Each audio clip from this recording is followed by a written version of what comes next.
the level of extortion. Somebody just left, just went abroad. That some families just saw the bride price. And what's this? I mean, so you bring this, bring that, and these days, look at yam, for example. Yam is usually a staple in every traditional wedding. Yes. So they will tell you bring so 2 bars or number of 2 bars of yam, and we all know that yam is so expensive these days that for the first time in my life, I'm seeing Nigerians slice yam in my life into several parts. I'm telling you, to sell and the then markets. sell. This is the first time that is happening. So you can imagine when they tell you go and bring 50 tubers of yam. And sometimes they are very choosy. They tell you it is Benue yam. Yeah. Because they know Benue yam, all those yam from Zaki Biam, they are usually very big. They tell you go and bring Benue yam, 50 tubers. 50 tubers. How are you, in these difficult times, how are you going to cope? Sometimes, I remember when Mbakwe was governor, in old Imo State, he had to fight them over this bride price thing. Because if the woman is educated, they will say, okay, go and buy like 5 sewing machines. If she has some young sisters. But every member of the family will get something. And that stretches demand, But in this case now, it is Emefiele that caused this. Emefiele is to blame for this. Say, because 31st of January, sacrosanct. That is what he's saying.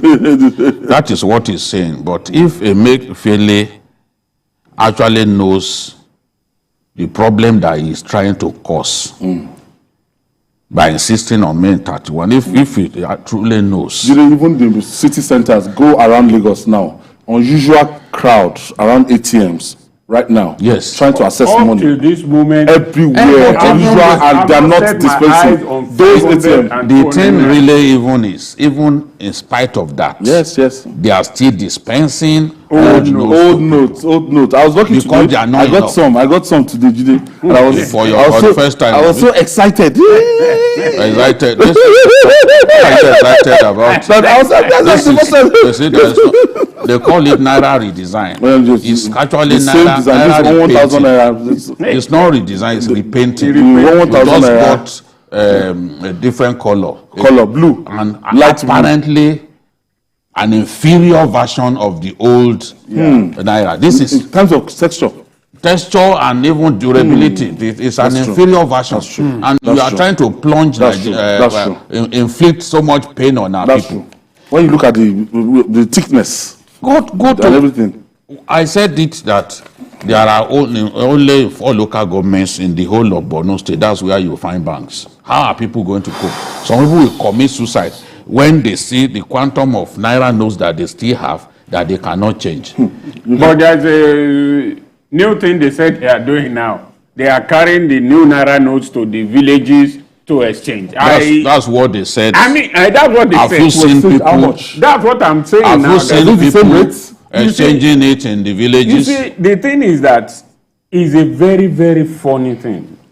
The late Nwalimu said, while others are going to the moon, we are still trying to reach the villages. We that we are in the city, as I said earlier, up till this moment, I have not set my eyes on 500 and 200 naira. No, I've not seen 500. The 1,000 naira I'm seeing now, this is the 3rd time.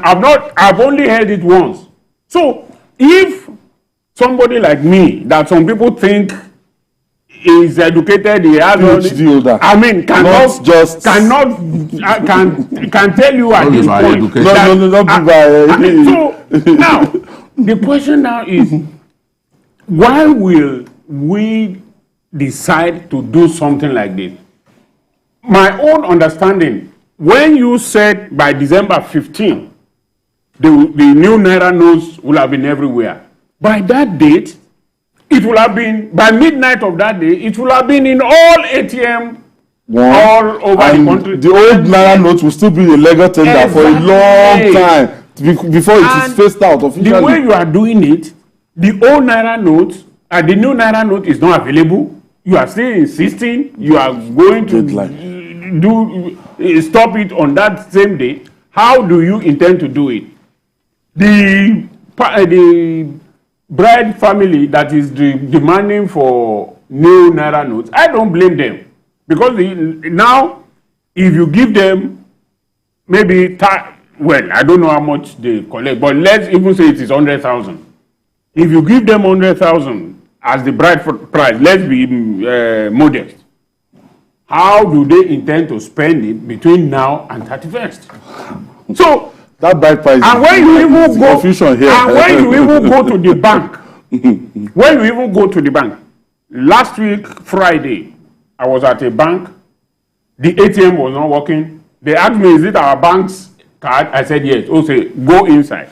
I went inside, and I saw a queue. Okay, I was patient. I waited, but everyone that collected money that day, they were giving us old notes. And I said, "Why are you giving me old notes at this time?" He said, "Well, that's what they have." So I wanted a certain amount. I had to back down to a smaller amount because I also didn't want to carry old notes. So if you are now saying that January 31st is sacrosanct, how many days away from today is that? And ATMs, well, I've not gone to an ATM today, so I may not be able to say for exact. But as of yesterday, they were still dispensing old notes. And you remember when on the 15th, December 15th, some ATMs they don't even pay at all because they said they were reconfiguring the ATM because they said it is only 200 Naira that will be there.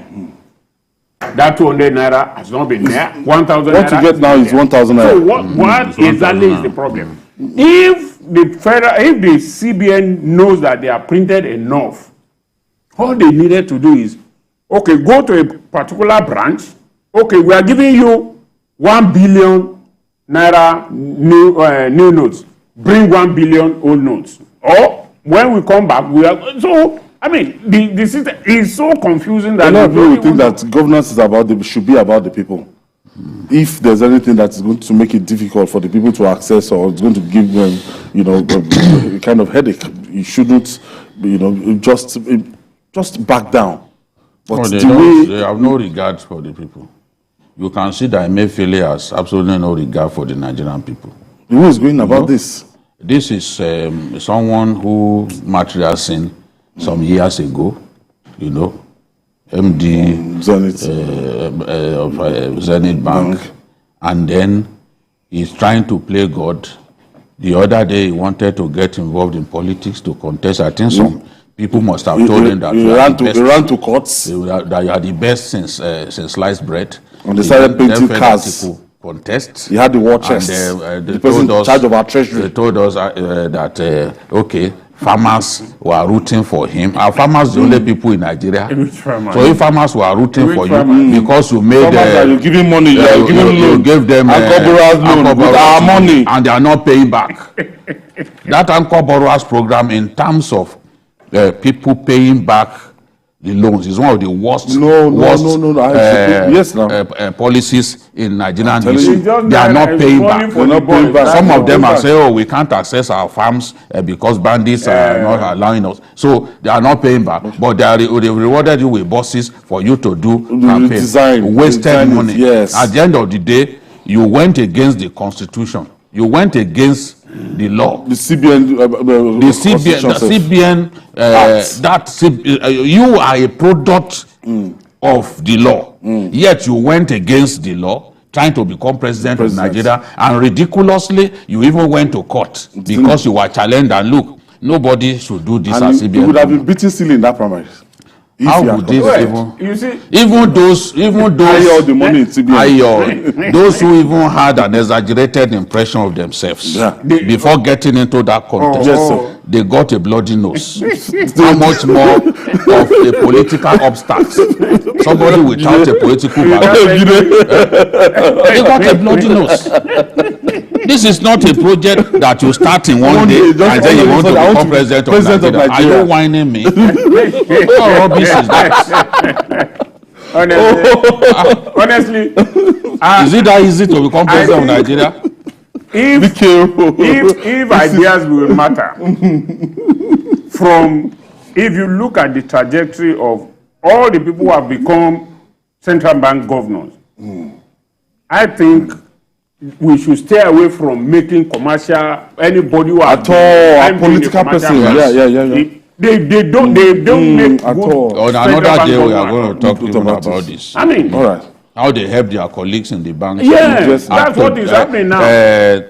In utmost danger to the rest of us. Exactly.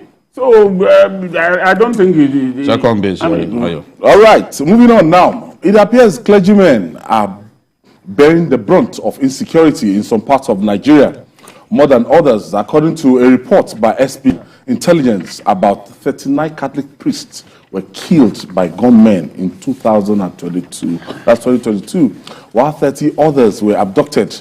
The report also states that North Central was the worst hit with 12 killings, while the Northwest recorded 9 deaths. The Southeast and South-South recorded 5 deaths each, while the Northeast and Northwest had 4 deaths each. The report puts the total attacks on Catholic priests in 2022 at 145. This is not fair. No, they are like endangered species. Well, a good number of Christian clerics are endangered in northern Nigeria. Not because the average northerner detests Christians, but because bandits think that if they attack churches and they manage to spirit away a cleric, churches have the war chest to pay. I think that's the attraction. We've seen them. The Baptist secondary school that was attacked in Kaduna. They paid more than 100 million to secure the release of the students. Yet it wasn't every student that they got. This thing is big business in our country. That is why these pastors are targeted. Remember the prelate of the Methodist Church, the man from the East that was kidnapped the other day. It was 100 million that they asked for as ransom. And these guys are so bestial that they'll keep threatening you. You know, if you listen to an abductee talking to members of his family and his friends to say, please, they've been torturing me. Please go and sell that car. Please go to this place. Go to that place. It's not a good story. Like what happened in Oyo now, the man who came from the US citizen, that they wasted. So the way they have tied me, that's... He was begging them that blood was not flowing. They didn't listen. Eventually killed him, killed the girl working for holiday job. Working with him, you know. So, and at the end of the day, the police arrested the people concerned, but for the first time, police refused to tell us the identity of the people. Yes. That was the first time that I heard that police. So why are you telling us that you've arrested people if you will not let us know who and who did it? Because there was a time when it's a place where people spread fake news the most. They said somebody from the man's family was involved. That was somebody. In the end, it turned out that there was nobody from that man's family, you know, involved in the kidnap. They wanted to divert our attention away from the real culprit. Now the police, they caught them. They told us we've caught them, but the police chickened out of telling us the identity of those people. These are the people. Someday, those same people could even come out of police detention. Of course. They will mesh with the rest of us and go to commit the same act. We should be able to see their faces, know who and who were involved. That man that was killed in Ogbomoso. They killed that man, and the Americans had to come here to pick his remains and took him to their country. It's a massive shame that the police will catch those boys and refuse to let us know who they caught. So why are you announcing to us that you caught them if you will not let us know their identity? People who kill innocent people, they deserve to be shamed, and they deserve to they deserve justice to be served to them. That's the only way others will not want to do it in future, because they will know that the chances are that they won't get away. But where the police refuse to even let us know whom they have arrested, it's for any other thing. It's not ethnic hatred. It's not money. They believe that churches, they make good money in churches, and when you catch their people, you kidnap their people, they will bring the money. You got 145 Catholic priests in 2022. Well, you see, it's a very, very sad thing. And unfortunately, just as he has said, we don't punish offenders. All the kidnappers that have been caught, that have been taken to court, it will dominate the news for some weeks, and after some time, it goes away. Because the police are not doing what they are supposed to do. And the other security agencies, we also know that it may not be a duty for the police alone, but the prosecution rests squarely on the police to be able to prosecute. And when 100, and I always believe that this is also undercounted. Because when you say 145, there are more than that. It's just that, well, exactly, let us do an estimate. Because it's not, is it in every of those parishes or dioceses that they report? No. There are some that are in the bush, killed, that before you even know it, the event has overtaken it. Now, if a small priest in one village is kidnapped today, and a bigger one is kidnapped in the city, of course, everybody will focus on the man that is known in the city. So the one in the village is already lost in the statistic. So when we have this kind of thing, the government, the security agencies must endeavor to prosecute and make sure that this thing doesn't go unpunished. Up till tomorrow, why did we have national identity number? Why is all phone registered? Is it not because of this? But these people still continue to use phones. Yet we can't trace them. I have Abducted calling from Kaduna. So Abducted calling from Kaduna. My regard to the crew on table. Thank you. Thank you. Thank you. Yes, sir. I want to just make just a correction or comment or idea or to give advice on this type of report. Because you see, according to what they write, Insecurity in 2000 and accused these abducted, the reporter is supposed to write at least how many imams were killed.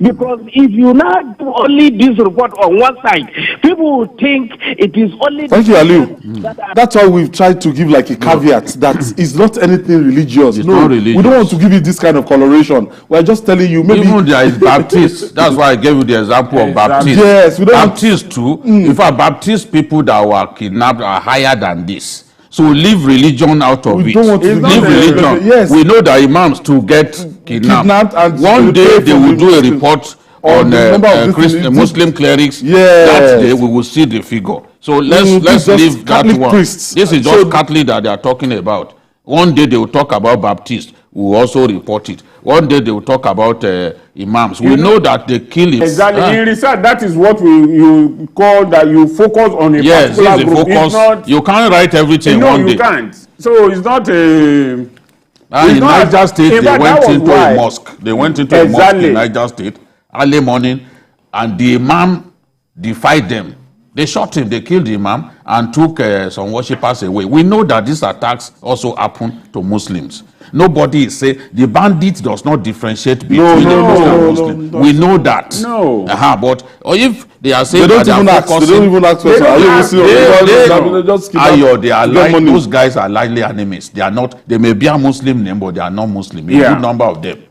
A good number of them, you see that, oh, this guy, you assume that he's a Muslim because his name is a Muslim. No, they're actually enemies. They worship idols inside those forests. They don't believe in God.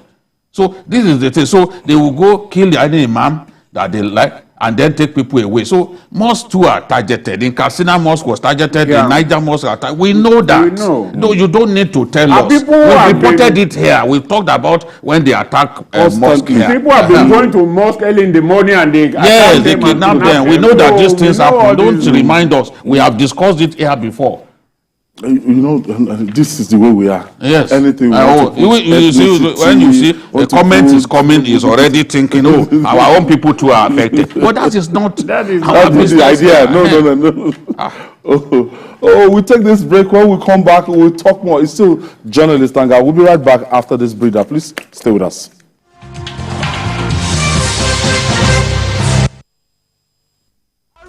Bisi, Akman, Unduka, how will I want to do on election day? On election day, I go take my PV, I broom and go put my PVC. When I reach where they go to, I broom and go put my hand for Tinubu. People of Nigeria, make we all come out on election day and vote Asiwaju Bola Tinubu as president. Make Nigeria for better. Make you put your hand for APC. If party wey show broom, no forget oh, na broom you go put your hand in. Bam! On election day, I go take my PVC. When I reach where they go to, I broom I go put my hand for Tinubu.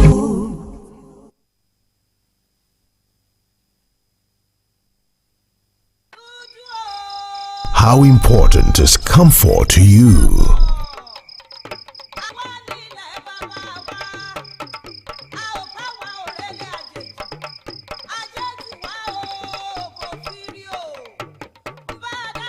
Is it as important as the day you discovered that self-love is the start of good life?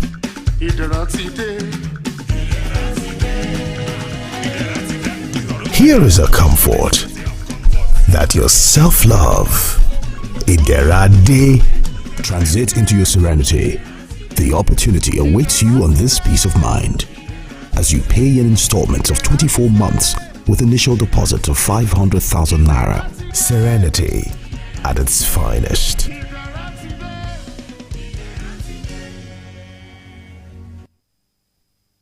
Nigeria needs focused leadership to take decisive action to end insecurity.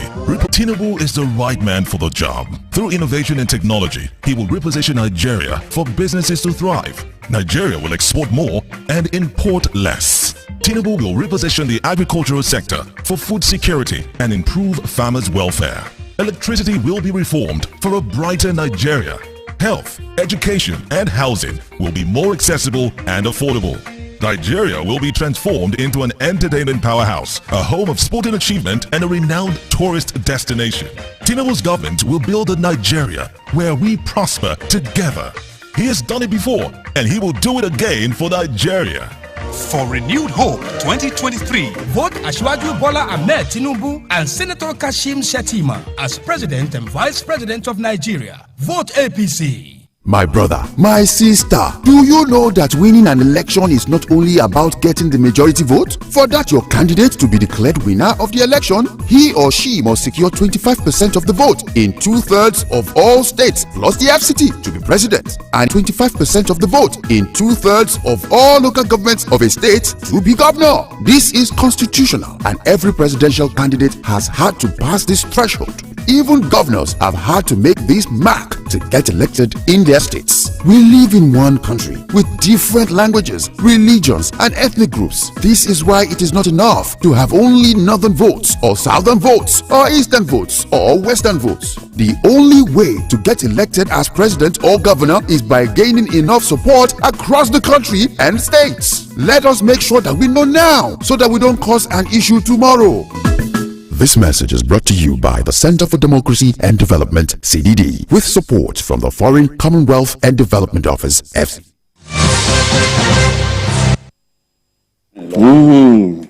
Thank you for staying with us. It's Journalist Hangouts.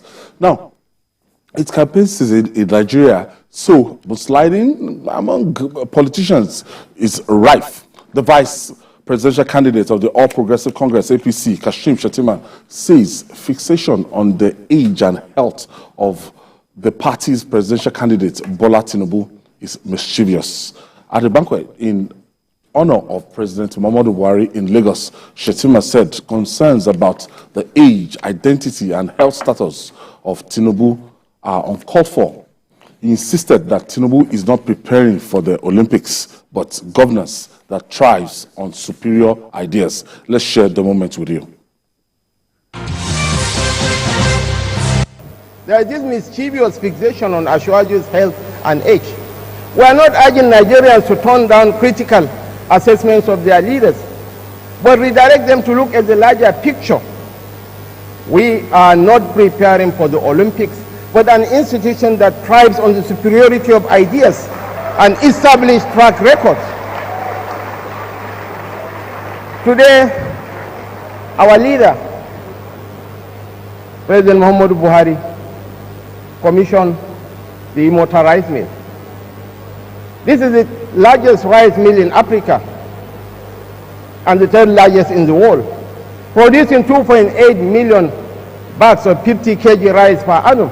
But Lagos is the smallest state in Nigeria in terms of landmass, 3,577 square kilometers. But the beauty of the Lagos idea is that it provides an avenue for national cohesion, because the Immortal Rice Mill is a product of a venture between the government of Kebbi State and the government of Lagos State. Nigeria has a coastline of 850 kilometers, covering 8 states. The single largest investment in this country is the $25 billion Dangote refinery, the single largest single train refinery in the world, covering 1,000 hectares of prime land, bigger than Victoria Island, producing 3 million metric tons of fertilizer per annum, 1 million metric tons of polypropylene, and processing, refining 650,000 barrels of oil per day. It's because of the enabling environment, the welcoming environment that Ashwaju provided here in Lagos that made it possible for Ashwaju, that made it possible for Alhaji Aliko Dangote to site his refinery in Lagos. He could have sited it in Ondo, in Ogun, in Rivers. There are 8 states along the coastline, but he opted for Lagos because of the quality of ideas provided by the template established by Bola Tinubu. And the MRS lubricant, MRS is owned by my brother from Kano. It's because of the enabling environment created by Ashwaju and his own team that we are here to celebrate. I want to commend the governor of Lagos State for strictly observing the template and working on the template and transforming Lagos. When Ashwaju became the governor of Lagos State, you and I know that the fear of Lagos to an average northerner was the beginning of wisdom. Many were skipping coming to the law school fundamentally because of the fear of Lagos. Lagos was a super slum, Attorney General, super slum. But because of the quality of this man's ideas, Lagos is now the 3rd largest economy in Africa. From 600 million, Lagos government is now generating 61 billion naira every month as the internally generated revenue, and Lagos is projected to be the 3rd largest economy by the end of the decade. So, Your Excellencies, ladies and gentlemen, I want to celebrate Lagos. I want us to celebrate Lagos. I want to urge Nigerians, irrespective of differences in political affiliations, religious persuasions, tribal or sectional backgrounds, to look at the larger picture. President Buhari, by the quality of his leadership, by creating the enabling environment for Ashwaju to emerge presidential candidate of the APC, to me was the highest point of his leadership. Your Excellencies, ladies and gentlemen, The president deserves a standing ovation from all of us for this quality of leadership that he has provided to this nation.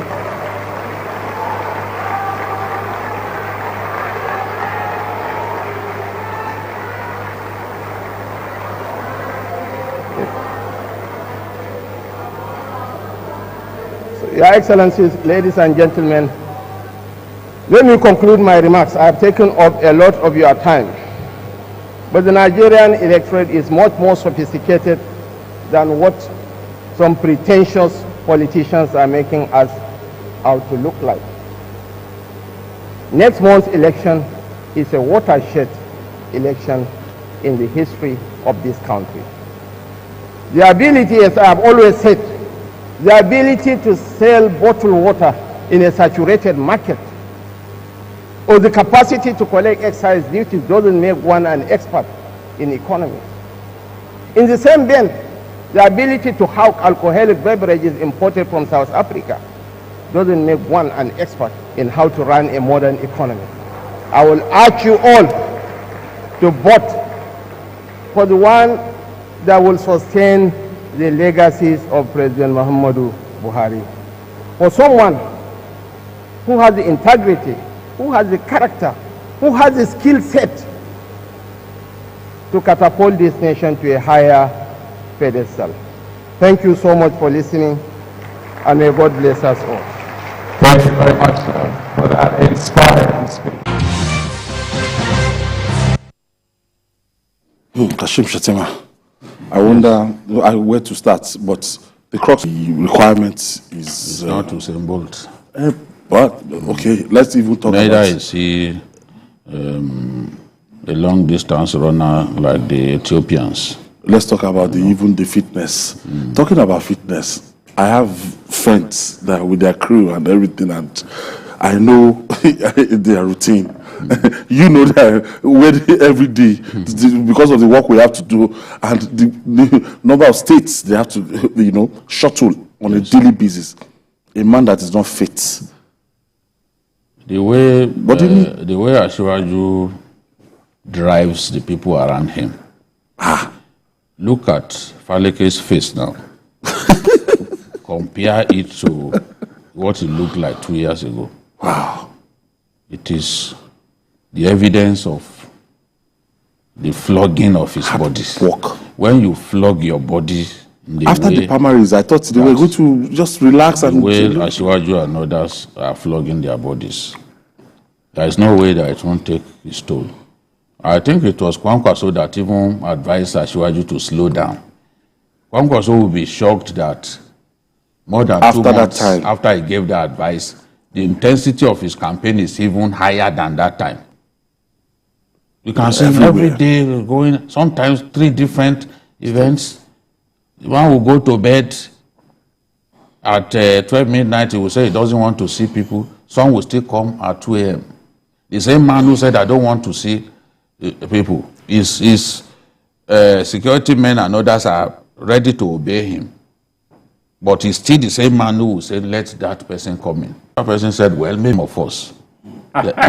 He literally has no weight. He's like Ryan Giggs. The same weight, many years down the line, the same weight. Those ones can take their bodies around a lot more effectively than the rest of us. This is a fact. I don't have to be a physician to know that. But at least a bit of knowledge about the physiology of the human body will tell you that for those people, it's a lot, general well-being.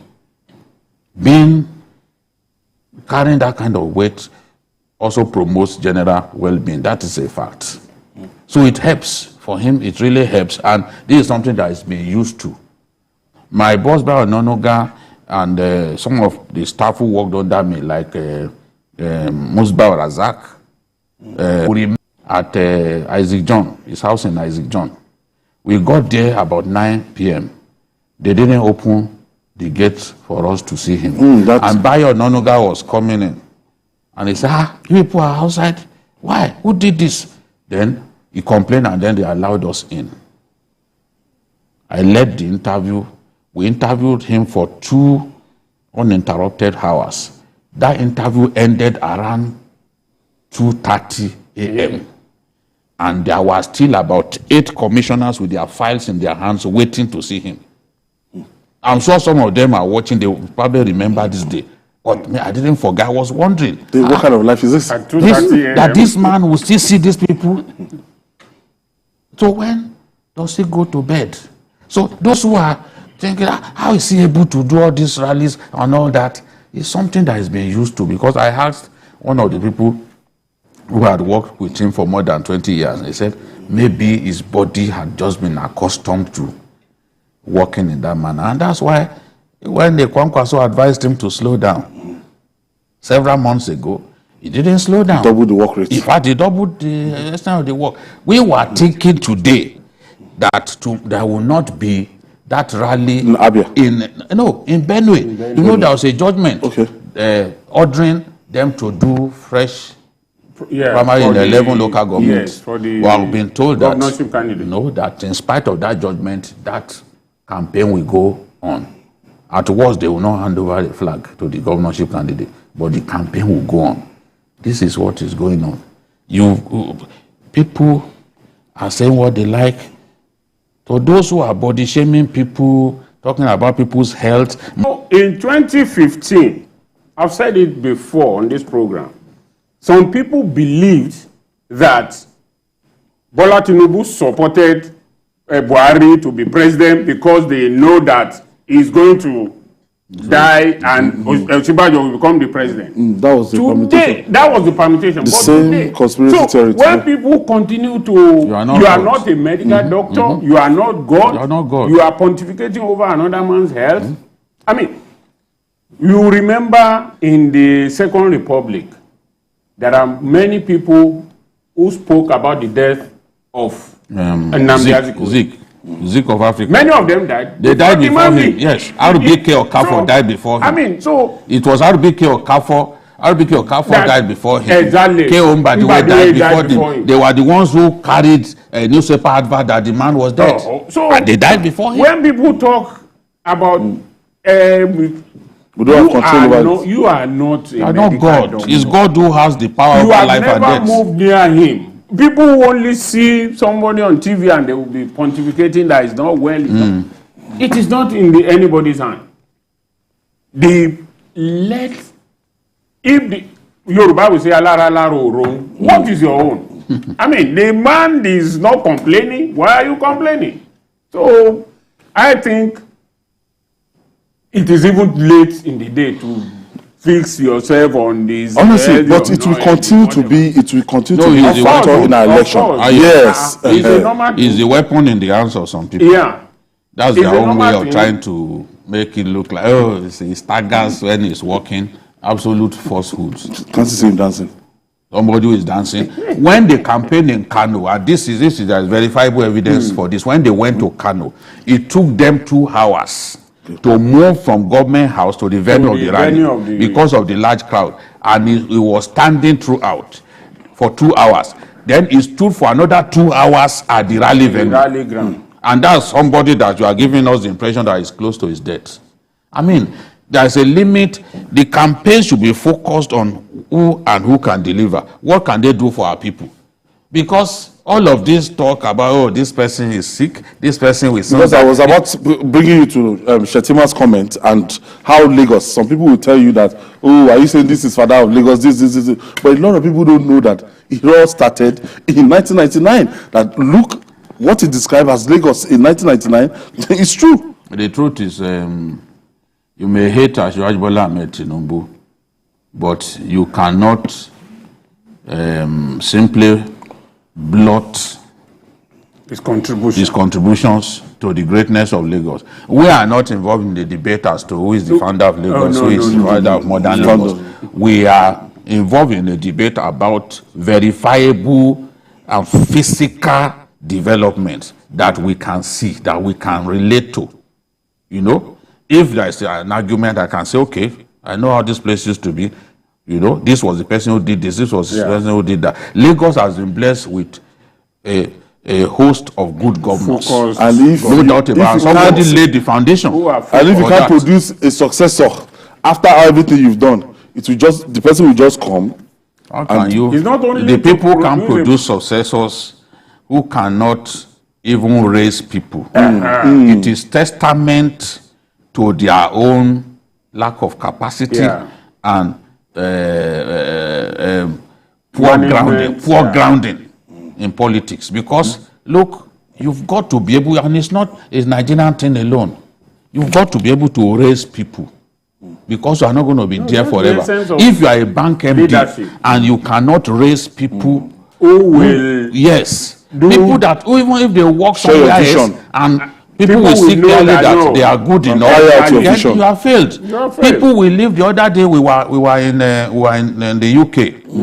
One of the banks took us to UK on a course when I was in the news magazine, and they were telling us that, look, some of our management staff are here today. If we are involved in a crash, 10 of us involved in a crash, and we all die, we know the next person who will be MD. There is even not going to be a competition. Because they have already grouped them and and there is a succession structure that cannot be violated by death or anything for that matter. So this, you must be able to raise people.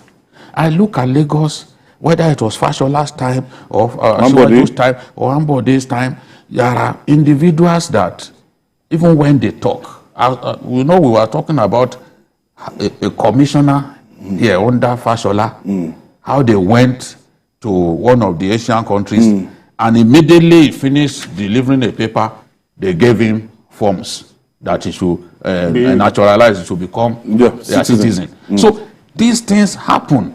You must be able to raise leaders. Who are the people that you have raised? If you are a leader and you cannot raise leaders, that means you are a selfish leader. You must be able to raise people who can succeed you, who can ensure that we do not even miss you, no matter the situation. So in Lagos, we can say that Lagos is in a good place. We can say that Lagos has found a way to produce leaders. And it's almost like Lagos is on autopilot now, because the structures are there that engender real growth and development. And we are all happy. We are all happy for it. So this is the thing. Okay, and finally on the show today, there are fears and speculations that the removal of petrol subsidy by the federal government without necessary measures in place will lead to serious scarcity that could lead to hike in the price of petrol as high as 800 naira per litre. The projection is coming amid announcement by the ministry. Are we ready to face this? Are we good to go? Can we afford this? How much is the minimum wage? All I can see in all this is scaremongering. Okay, just hold your breath there. Let's quickly take this breather. When we come back, we'll conclude on this.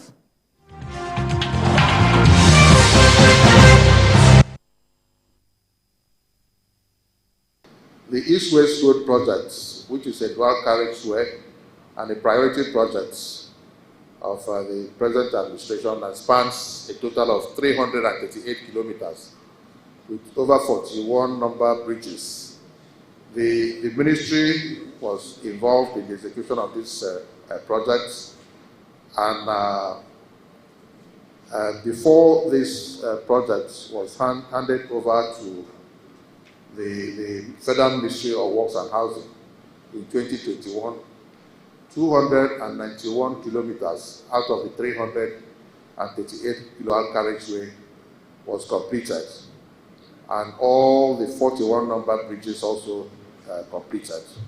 This message is brought to you from the Federal Ministry of Information and Culture.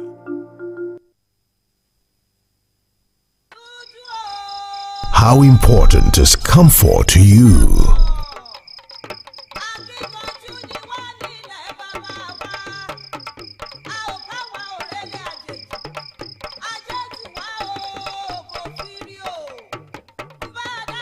Is it as important as the day you discovered that self-love is the start of good life?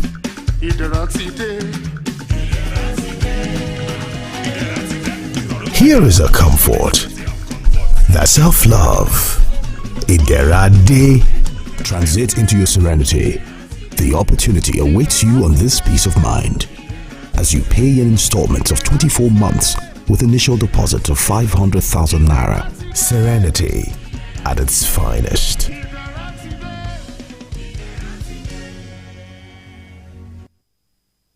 Haruna, Bisi, Akpan, Unduka, how una wan do on election day? On election day, I go take my PVC. When I reach where I dey vote to, I broom I go put my hand for Tinubu. On election day, I go take my PVC. When I reach where I dey vote to, I broom I go put my hand for Tinubu. People of Nigeria, make we all come out on election day and vote Asiwaju Bola Tinubu as president. Make Nigeria for better. Make you put your hand, you go put your hand in. Bam! On election day, I go take my PVC. When I reach where I dey vote to, I go put my hand for Tinubu.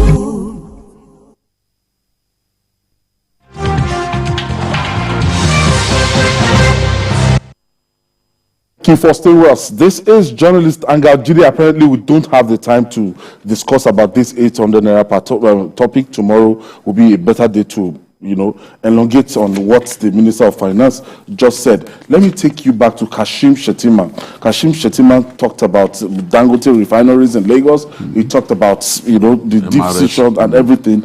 And when you want to look at it, what they've been able to successive administration have been able to achieve in Lagos, it's something that can be replicated in the country. Yes. We're talking about the prosperity of Lagos. If Lagos is generating 61 billion as internally generated revenue, that is huge. That is massive. It's a state that can stand on its own. It's a state that will prosper even without allocation from the center.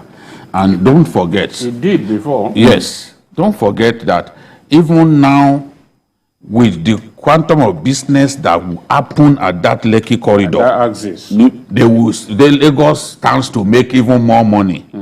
When Dangote refinery comes on stream, they will pay taxes.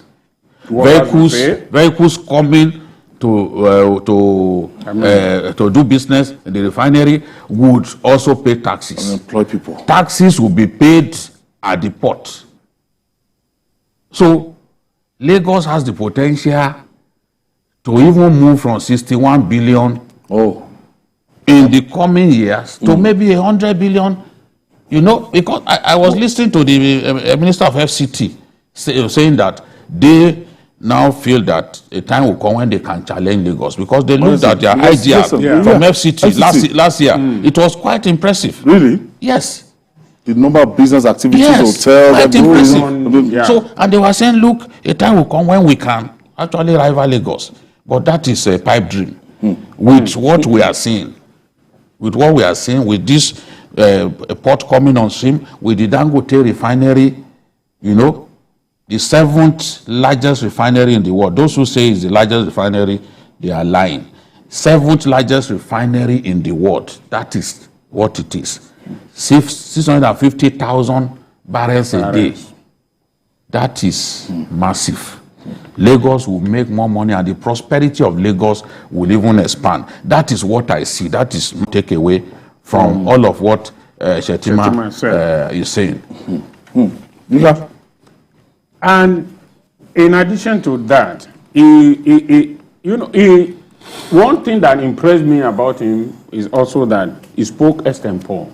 And everything is said points out at a man who has looked at the success of Lagos and is already picturing it that, look, this success can be transferred into the larger Nigeria. That, look, Lagos, you cannot only monopolize this success. Let us also nationalize it.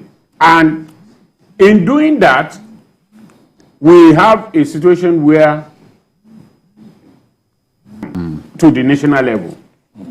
Because with people like Shetima and the other people working behind the scene, when people talk about, leadership is not that you are the one doing it. Yes, you don't have to physically do it. Exactly. Leadership is just identifying talents and say that, okay, you do this, you do that, and then you sit that back and watch them do it. And when they do it well, who gets the credit? It is the leadership. Yes. So that is what we are talking about here. It is that leadership that is to be provided at that level that will bring the change. Not exactly. Mikel Arteta does not go into the field to play for us. But they are beating people now based on this leadership. So sustainable strategy. That's the strategy we talk about. Our time is fast spent. Thank you for your contribution today. And the measure himself, Babaji. And that's our offering today. Join us tomorrow for another episode of the program. You can watch the repeat broadcast tonight at 11 p.m. Join us this Sunday for Journalist Hangout on Sunday from 1:30 to 3:30 p.m. We're on YouTube, youtube.com/TVC News Nigeria. I'm Ayodele Uzubako. See you tomorrow, and God bless Nigeria.